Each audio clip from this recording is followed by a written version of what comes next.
Aujourd'hui, je t'invite à partager un moment de réflexion avec moi, un peu comme une pause thé entre amis, où on discute de l'équilibre.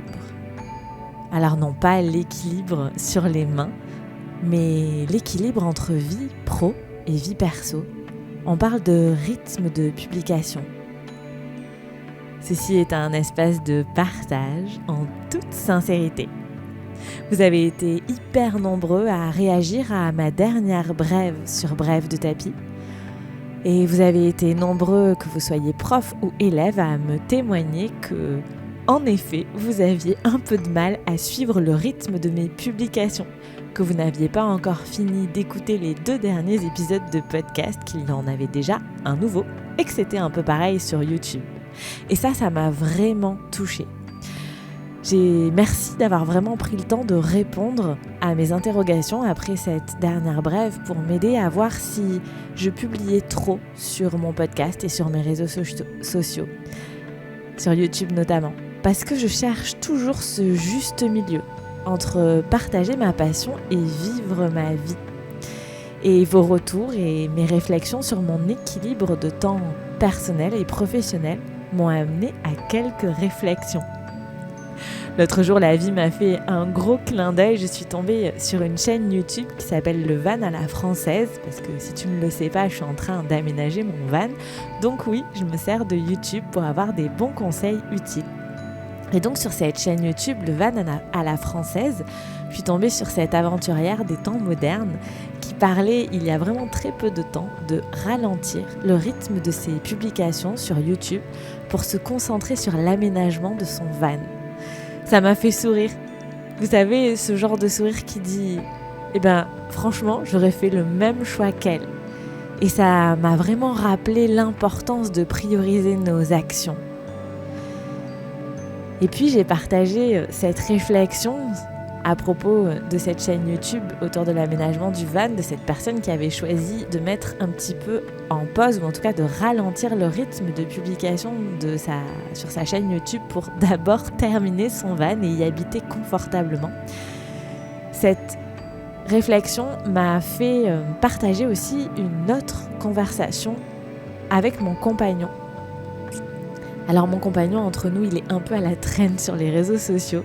Et il n'y a pas longtemps, je lui ai expliqué le fonctionnement des algorithmes de YouTube, d'Instagram, en tout cas ce qu'on en sait, ce qu'on en comprend à cet instant. Et il a eu une réaction, une réflexion qui m'a vraiment fait réfléchir. Il m'a dit « Mais c'est horrible ce que les réseaux sociaux vous imposent !» Alors oui, c'est sûr, en tant que créateur de contenu, on subit une certaine pression de la part des réseaux sociaux, mais j'ai envie de me dire que c'est à nous de décider de nos propres règles. Et c'est vraiment ce que j'essaye de faire avec ces brèves et la réflexion que j'ai amorcée dans la brève numéro 11 ou 12, je ne sais plus, à propos de « Est-ce que je publie trop de contenu ?» Et dans cette quête d'équilibre entre vie perso et vie pro, j'ai aussi décidé de me faire accompagner par une coach. Et elle m'a demandé de lui partager mon calendrier éditorial, de lui dire combien je publiais de fois sur Instagram, d'épisodes de podcast, sur ma chaîne YouTube, combien j'envoyais de newsletters, tout ça. Et sa réaction a été sans appel. Elle m'a dit « Non mais il faut réduire le volume de tes publications ». Alors j'avoue que quand elle m'a dit ça, je me suis pensé « Ouais, et la marmotte, elle met le chocolat dans le papier alu ». Mais en fait, quelques jours plus tard, en y réfléchissant, je me suis dit qu'elle avait raison parce que vos retours allaient dans ce sens et mes envies allaient dans ce sens aussi, avec notamment ce mantra qui m'accompagne depuis plusieurs semaines maintenant, cette idée de faire moins mais mieux. Alors je teste cette nouvelle approche. Et c'est pour ça que j'ai décidé de mettre en pause les publications sur mon podcast et ma chaîne YouTube en février.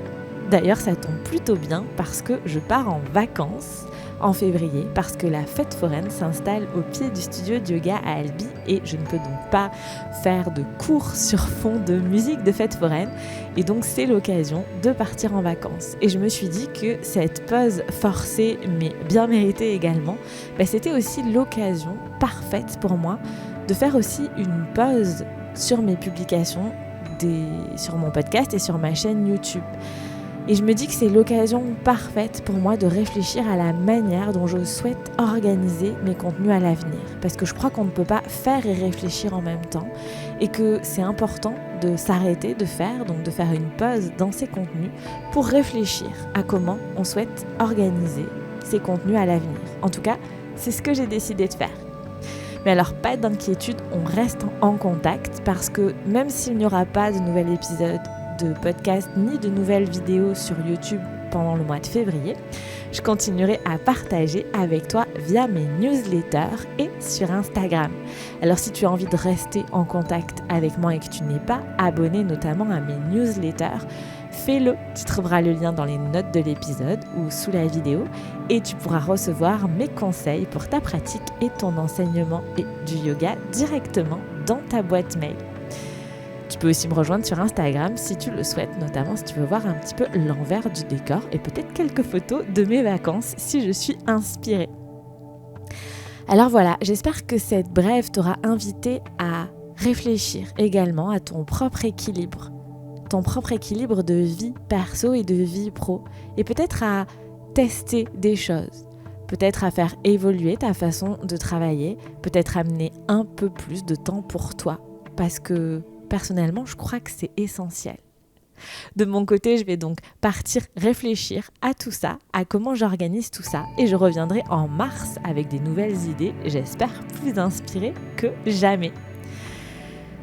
Alors d'ici là, prends soin de toi, parce que n'oublie pas que le yoga, c'est aussi écouter ton cœur et ton corps, et surtout, suis tes envies. Si toi aussi tu as envie de réduire ton volume de publication, même si ça fait peur, prends ton courage à deux mains et teste-le. Peut-être simplement pendant 15 jours, peut-être comme moi, pendant 1 mois. Et n'hésite pas à me partager tes retours, soit sur Instagram en message privé, soit en commentaire de cette vidéo si tu es sur YouTube.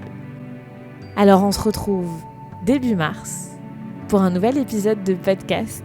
Et d'ici là, démystifions le yoga, une posture à la fois, dans ta boîte mail, au mois de février. Merci pour ton écoute.